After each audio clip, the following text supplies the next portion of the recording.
Welcome to episode 1 of the How'd You Start podcast. I'm Nick Harrison, and today I have Jonah Owen with me. So thanks for coming on. No problem. What is your business? What is your business? The business that I started. The business that you started. Well, it was kind of a mowing / do everything business, you know. Okay. Not a lot of people go, oh, mowing, think I'm out there mowing lawns and stuff like that, but it's really more of a, I wouldn't call it land clearing, but brush cutting. We do some trash pickup on site, stuff like that for some bigger developers. Gotcha. You know, but when land turns it over to home building, they usually want to cut the grass that's been seeded and get it brought down to a better level, make it look nice for clients looking at lots before they start building, keep up on the entrances. Sometimes, people dump trash out there. We'll take a dump trailer out, get it loaded up, get it out of there, get it cleaned up. That's how it all started. What's your company name? Kingdom Mowing, LLC. Kingdom Mowing. Mm-hmm. How did you come up with the name? Actually, I'm a believer, and me and my buddy, I had a buddy that originally was going to start it with me, so we wanted a biblical name and started going through a bunch of different ideas.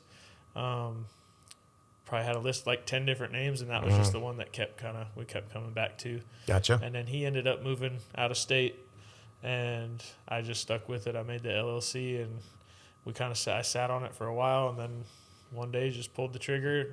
I had a developer call me and actually be like, hey, it's about a 30-acre parcel I need cut like by the end of next week. I said, all right. Went out, rented a mower, spent all my Memorial Day weekend, 4 days straight mowing, knocking down grass that was as tall as I am with a zero turn. But we got it done, and that is what kind of kicked it off. So that kind of kick-started your. So you were thinking about it for a while. Before you actually started, and you were just thinking about it. Were you thinking about doing the mowing and all that? Yes. Or did that just come along when he asked you to come mow? Well, it was a conversation with this developer because working for a grading company as senior management, I was walking lots with him quite a bit. Okay. And he said, "Oh man, I got to get these mowed," and I was like, "Oh, what's that like? Fill me in on this." So you work full time now. Yep. So you were kind of that, and you kind of talked about that. That's what you were working indirectly with somebody who were able to get you a job, your first job for your own business. Yes. Yeah. I mean, basically, I was told, he's like, well, if you were to get everything together, the work's there. So Gotcha. That's what sparked it in my mind and kind of created that. Gotcha. That like, all right, I need to go out and get the insurance that's going to cover everything. Right. So I can get into the vendor package and start cutting these big parcels. And, now I got 3 different, developers that I do some of this stuff for. Between bush hogging, bigger sites, commercial sites, trash pickup, some erosion stuff, swipless stuff like that. And I mean, no major grading or anything like that. Just a lot of the small stuff that's left untouched. Site services. Yes. Type stuff for land developers. Exactly. And I try to be, me and my guys that I have working with me, I try to be like a problem solver. Okay. Yeah, as far as, if they got something that's not a big thing, but they need to get it done, let's call us up. We'll get over there and knock it out. So you're not necessarily just constrained to mowing, right? I mean, you mentioned all your stuff earlier, but exactly. You're willing to kind of expand and grow and offer a broader range of services to do what people need, which is, in my mind, business 101, giving the people what they want. That's how you make money. Yep. Making problems go away. Exactly. Problem solver. That's right. That's what I enjoy doing. That's what I enjoy doing at my current job, at Hoopah. It's trying to go out there and solve problems. Yep. So I think that it was just natural that when these developers, I started getting in with them, it was, okay, we can mow, we can do this, we can do that. if there's something else that was a 911, they can call me up if some SWIP list items need to get done in a hurry, anything like that. Replacing a little bit of So for equipment, people stuff that like don't know that are listening, what is SWIP list items? That would be like erosion issues that are left undone. Okay. And a lot of times that'll be after, say, the big contractors building the jobs like Hoopah or like some of these other companies, they leave the site and they are no longer responsible for those erosion things because when they left, everything was in order. Okay. So Just maintenance item. Yeah. So Yep. maintenance items that nothing was wrong when the big guys left, so to speak. It's just that when it rains and when the wind blows and everything that causes erosion happens, Exactly. there's maintenance items that need to be done. And to your point, the big contractors are no longer on site to do it. So Yep. And a lot of the times they don't want they don't want to do those it. little crumbs. So that's where, they may try to get them to do it, and then if they can't do it, that's when they can call me to be that problem solver. So Why did you want to start your own business specifically? And I guess, so starting your business, it sounds like just kind of came naturally because you were talking to people and they needed to work. But why did you not want to just say refer them and just stick to your regular 9 to 5 Monday through Friday job? Did you kind of always want to have your own business? Is it just a recent thing that came about in the last, Yeah, it's something I've always wanted to do. I think, taking that leap is always the hard part, right? I mean, for years, Yep. I moved down here from Alaska 3 years ago. Okay. And up in Alaska, I was working for a company up there. It was actually an asphalt company. And they had a, drainage contract, like dirt contract up in one of the counties in Eagle River. So we would do the dirt work up there, and we were doing FEMA work when I first moved up. Once the dirt work kind of dried up, I worked for that company frequently or every summer, and it started getting into where I was just on the paver, helping the paving crews and this and that because a lot of that dirt work dried up.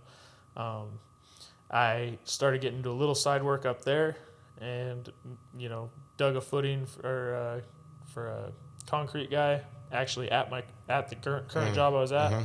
And he started putting it in my ear that, man, if you went out on your own, I need someone like you to be able to dig footings and this and that. And that's what really got the gears turning of like, okay, I need to start my own business up here. And then we moved. And when I first moved down here, that was all I wanted to do. I was like, I just want to start my own thing. But moving from 4,600 miles away and not knowing what the soils are like or knowing anybody, I was like, I got to go get a job. You got to have an income. Yep, and I got to go learn the soils. And so I ended up getting a job at Hoopah. Fell in love with it at Hoopah Grading. It's a great company. Started off in a GPS dozer and just kind of went from there. And,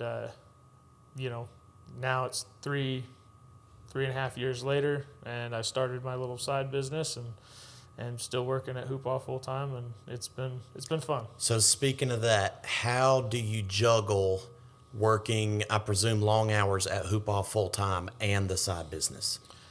Because those starting out that want to start a business, that could be a struggle. Yeah. Because some people, some full time jobs have more flexibility than others as far as during the day doing stuff. Some don't. So how do you juggle? I mean, are you working 18-hour days? Is it easy to manage both, or how's that work? When I started the mowing stuff, it was, there was a point I was going every day after work. I'd grab the trailer, get to the job, start mowing till dark. I even bought a light bar for the mower. Okay. Yeah. Yeah. You got to do what you got to do. I was dedicated. I was like, well, if I get a light bar on top of this thing, I could go at least another hour.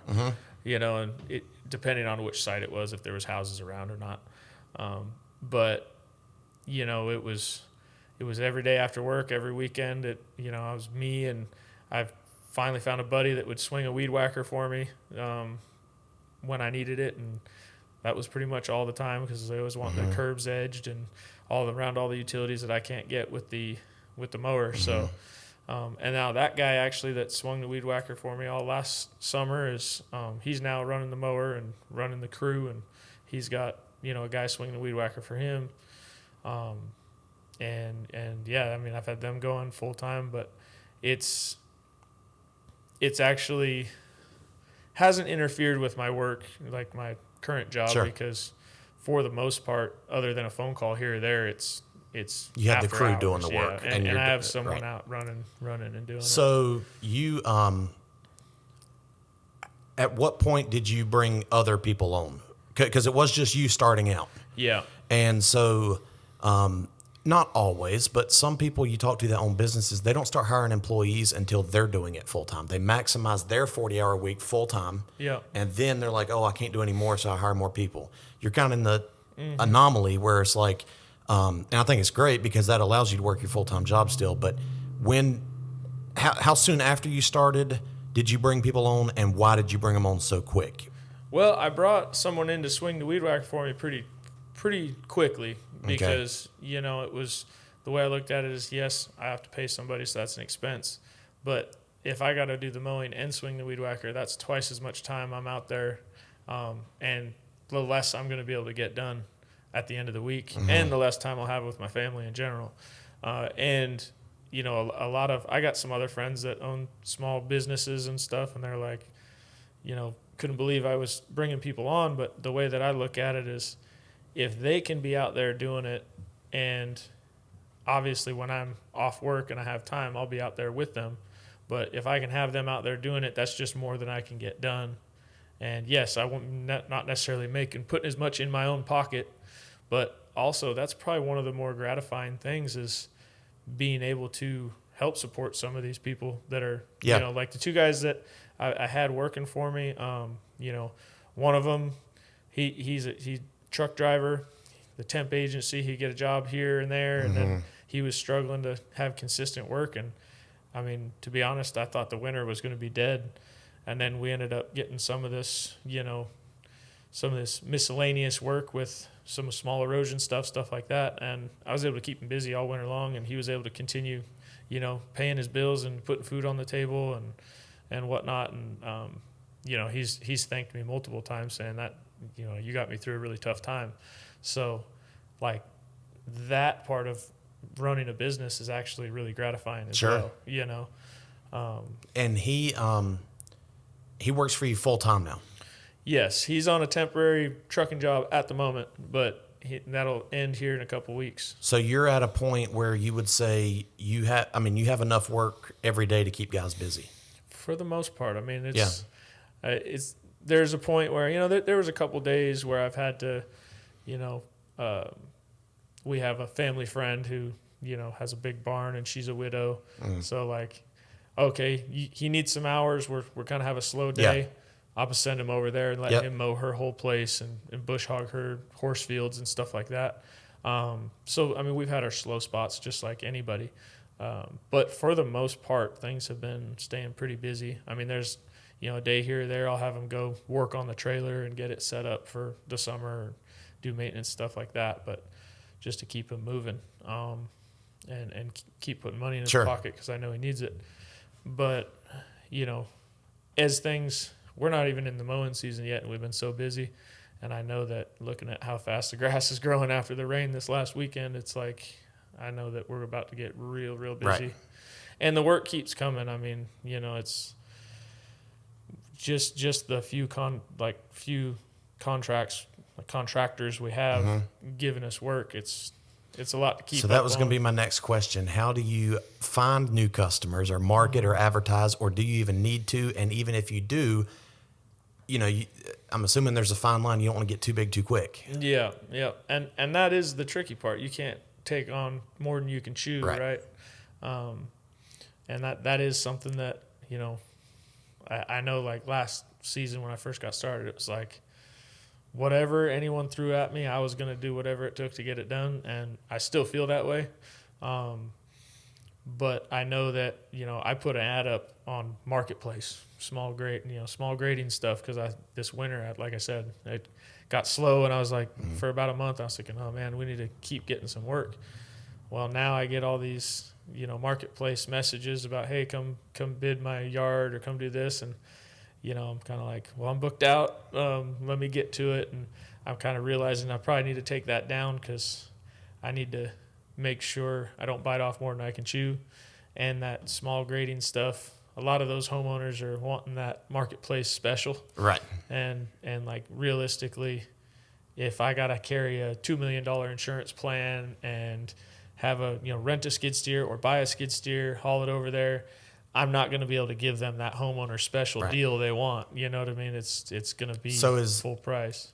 pretty much 100% of your customer base is commercial guys right now. Yeah, right now it is. Yep. And do you have goals to eventually have like a residential division, like do that kind of small homeowner stuff or regular yard maintenance for homeowners or anything? Or is it, you want to stick to the bigger job site type stuff? Right now, I like the idea of the bigger job site stuff. I'm not opposed to it. Like if we needed to get into the normal landscape maintenance and, do all that, then I'm not opposed to that. It just means we would maybe need to have another crew dedicated to that, sure. right? If we were going to go after that. And if we were going to go after that, that's where we'd do a lot more advertising and, door hangers and whatever you got to do to go out there. And so get you're homeowners able on to board. stay busy now with no advertising.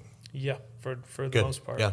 Just with the connections that I've made, and then, the goal is hopefully the word spreads and just keeps going throughout these bigger developers where, right now we do a lot of our stuffs on the south side of Charlotte, but there's a whole division on the north side of Charlotte. If that spreads up there, we're right based central, so we can go north or south. So since it is part-time, do you have a shop or kind of how's your setup, or is it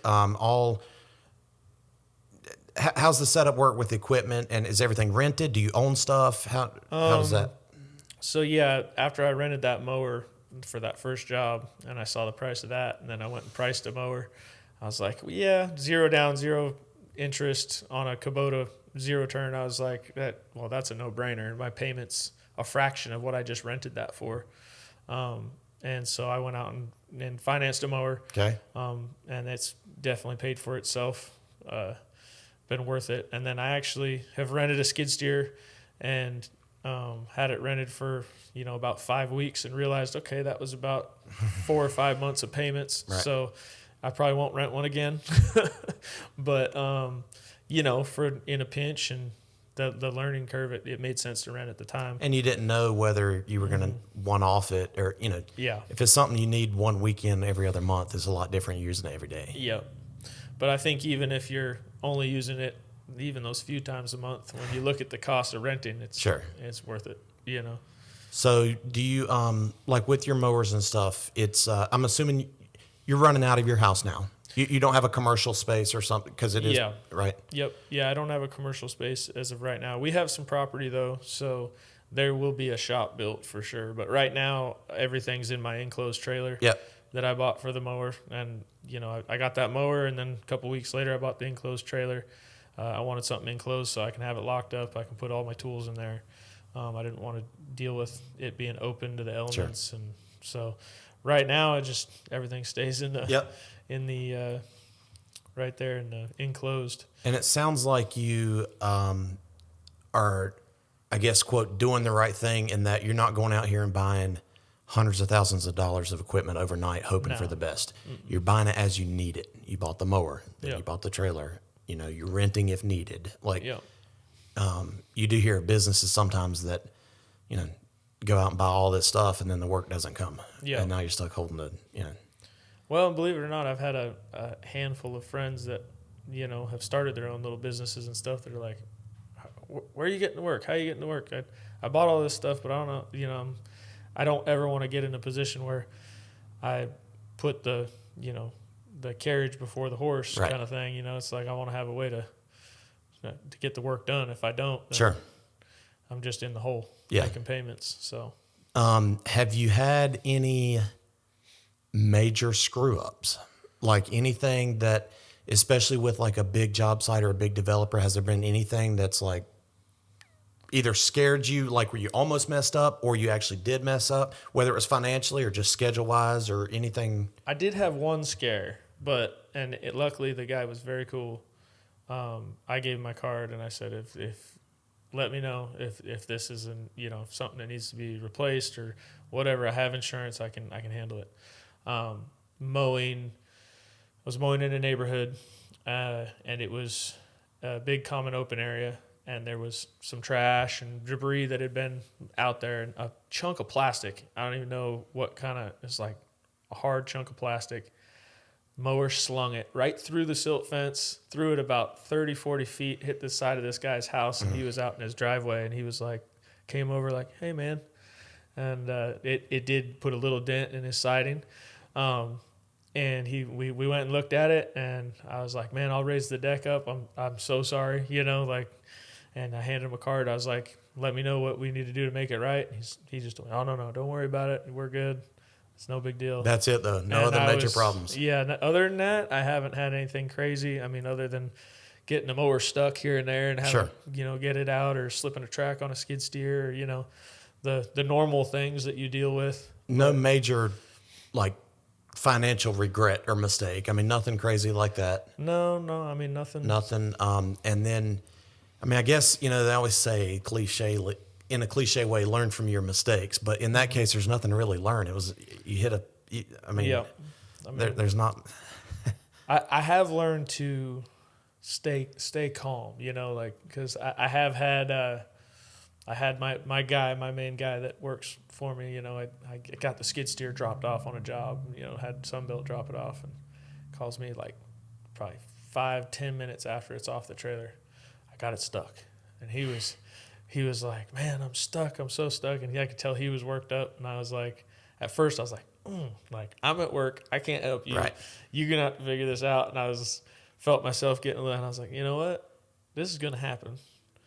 First of all, these guys haven't ran, the guys I have working for me, they're not experienced skid steer operators. You know what I mean? Right. And he's done great. But it was kind of like, all right, he's learning as we go. And he got it stuck, and then he ended up finding some help, got it pulled out. And then it was probably 2 days later, he sent me a picture of it stuck again. and that second time I was just totally calm. And he was, getting so worked up. He was mad, yelling at himself. I'm like, hey, man, just calm down. This is going to happen. You're learning.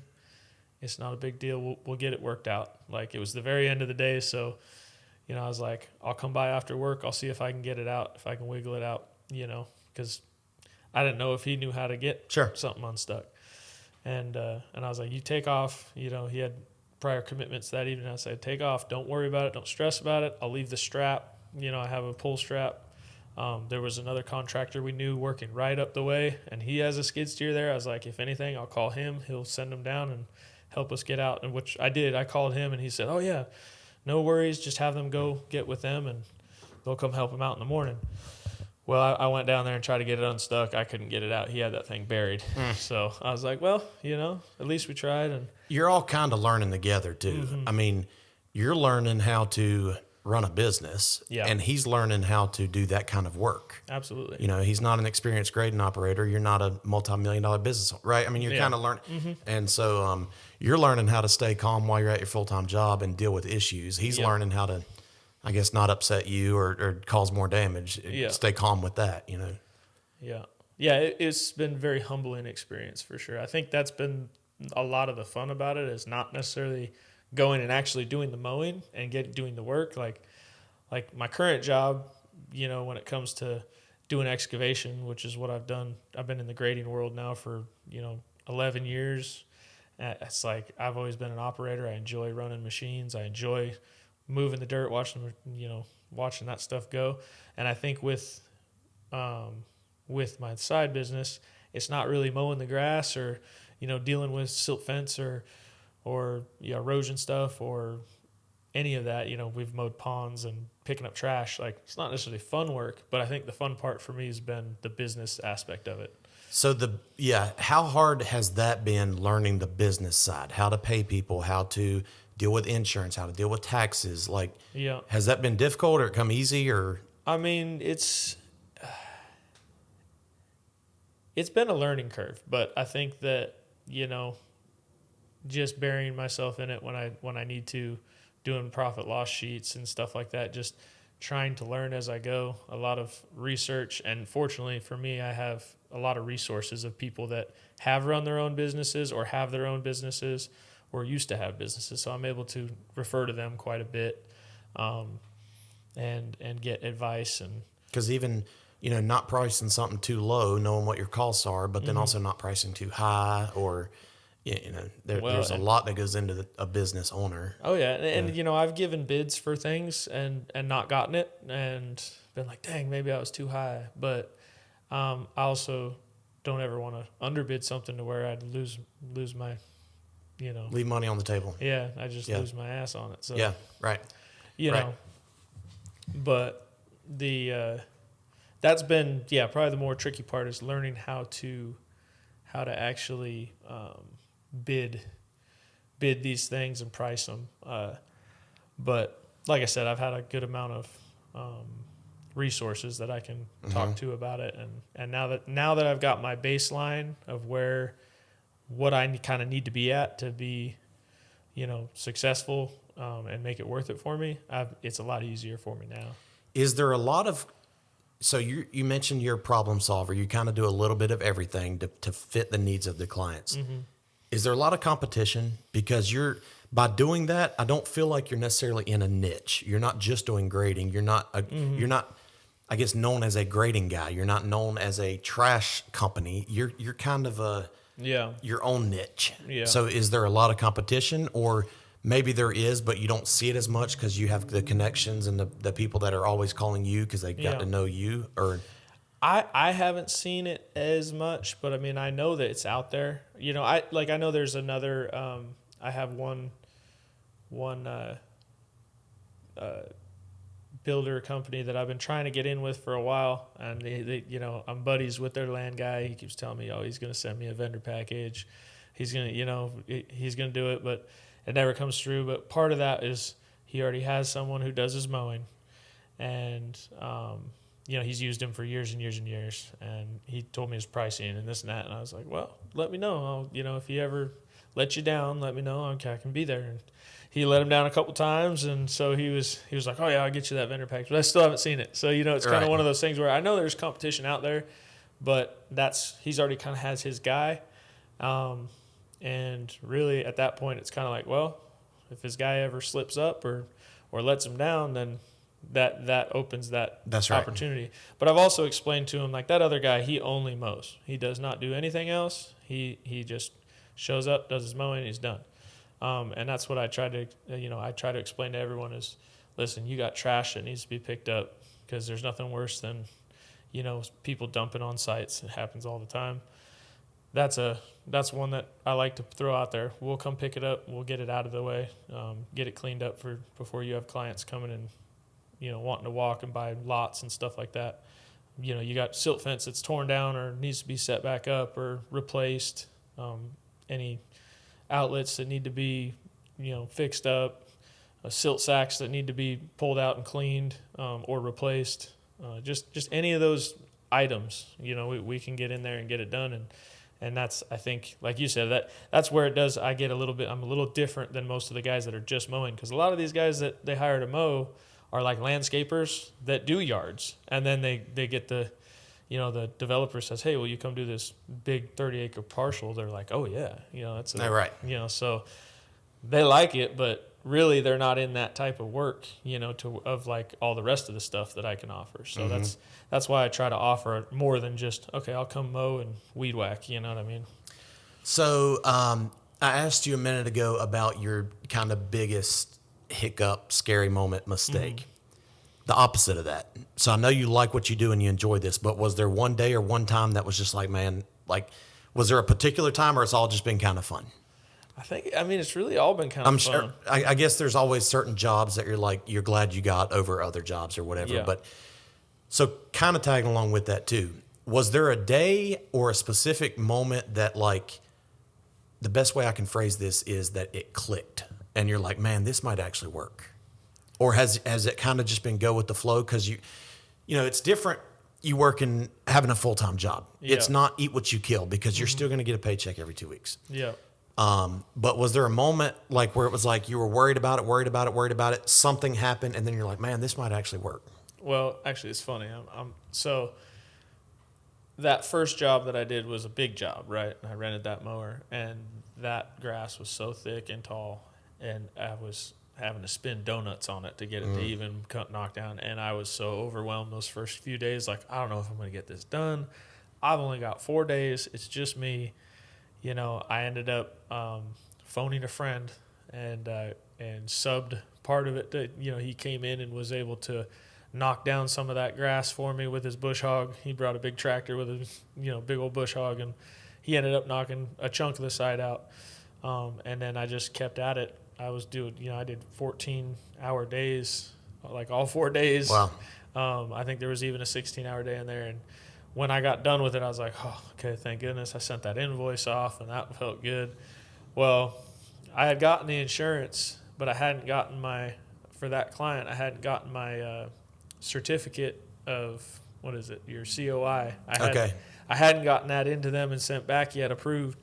Well, I sent it in, and I didn't hear nothing, so I figured everything was good. Well, I hear back, the wording's not right. I need to have the insurance. So I got on the phone, continued working, doing all this mowing work it took probably 2.5, 3 months of going back and forth with the insurance company and this client, which the client was great. They helped me out tremendously. It was someone in the office, a lady in the office. She was really helping me with the insurance stuff because they used a third party for the COI. So it was a back and forth. And this was a huge learning curve for me because I've never dealt with any of this stuff, business insurance. And we went back and forth. And I swear 20 phone calls probably it was like 2.5 months. It was a while. And I didn't see a dime. So I'm just... because they're holding your check until you get active on insurance, right? I'm on insurance hold. And so when that got lifted and I got that payment, that was... And obviously it had stacked up for a while. That was like, okay, this is real. All right, we're good now. We can keep rolling. Yeah. But it was nerve-wracking for a minute there. I was like, man, I've put in hundreds of hours now. Sure. And I'm like, what's going to happen if they can't work this out? Like, I got to figure it out. So what, and I don't want to sound cliche when I ask this, what's the long-term goal? Like, I don't want to say, where do you see yourself in 5 years? But, like, is the goal to do this full-time, or is the goal to continue to grow it, but you still just have more employees that are doing it full-time and you're still at your full-time job? Or, like, do you want to be full-time doing your side business, or do you want to continue your Monday through Friday but still grow your side business on the side? Man, it's hard because, I do enjoy my full-time job, and I've grown with them tremendously. But I do, I have always wanted to do my own thing, do my own business, put my hours into what I'm doing. But I don't know. As of right now, I'm still kind of on that, like, well, I got my security over here, but do I want to go full in? I maybe one day, but I think right now, I just want to keep growing it on the side and putting people in place to continue to grow it as well.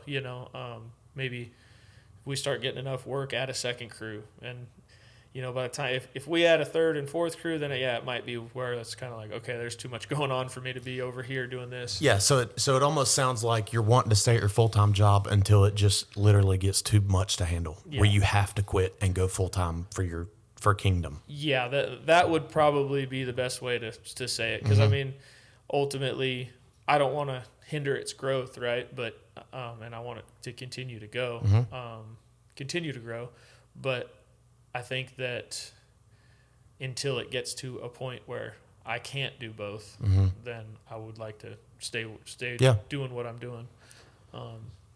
What any advice for people that are scared to take the leap? We've kind of covered individual points, but like, is there one thing that it's like, hey, if people are thinking about starting their own business and they're just scared for some reason or another, was there one thing that kept you scared that you kind of got over? Or, we've talked about the hurdles but anything? I mean, I think a lot of it is, like I said, for years and years I wanted to do it, and I think I moved around, a little bit, so to where like I never really got rooted to where I could start it, because we were in Oregon, then we went to Alaska, and then we're here. But I think we're here to stay now. This is where we want to be. So I think that the biggest thing is, like we talked about earlier, don't bite off more than you can chew, but also don't be scared to take the leap. Yeah. Because if you don't take the risk, you're never gonna I think get the reward. You know. And the other people I've talked to, it really comes down to the dumbest answer, which is just do it. Yep. You got to You just have start. to. Yeah. Just start. Do something. Just see what happens. Because you can sit there and think about it and talk about it for years. I mean, I did it for years and years and years. You know, I have had so many business ideas over the last 10 years that, you know, I've been married 11 years. And I constantly tell my wife, whoa, what if we did this? What if we did that? What if we did this? And then we just never follow through with any of it because it's just a thought. It's just an idea. But the minute you go file for that LLC, or you know, go get an EIN and open a bank account for it and make it real, and you invest in it, you know, because to open an LLC, you're going to spend $150 or whatever. And as soon as you make it real, I think that's when, you know, I'm not saying you're never going to open an LLC and then close it, but, you know, and be done with it. But I think that you got to make it real and act on it, or you'll never know. And I think that, I don't know if Kingdom will be the last business that I ever do too. Yeah. I mean, do you already have stuff in mind? I have some stuff. Yeah. I mean, in the same type of industry or completely different? I mean, I've always wanted to get into some real estate stuff. Okay. You know, I have a lot of friends that have done flips and stuff like that, which I'm more interested in a buy and hold kind of thing. But, you know, so starting some business stuff that involves real estate and stuff like that. But I mean, really, you can open an LLC for a lot of things. I mean, there's a lot of different ideas. But real estate's something I've always wanted to get into, so I'm going to try to probably dip my toes in that when I can in the near future. But I don't know. I feel like there's so much opportunity out there. You know, you might be on for episode 100 of this podcast too. Then we'll just see what happens. Yeah. And, you know, see what happens. Yeah. Appreciate your time. Is there a website or a plug you want me to give to people? Or no? Well, I actually built the website, but I haven't launched it yet. So okay. We'll have to get that on episode 100. Yeah, we'll catch that at another time. All right. Thanks for episode 1. Like, comment, and subscribe, and follow the show on your podcast player. Absolutely. Thank you. Thank you, man.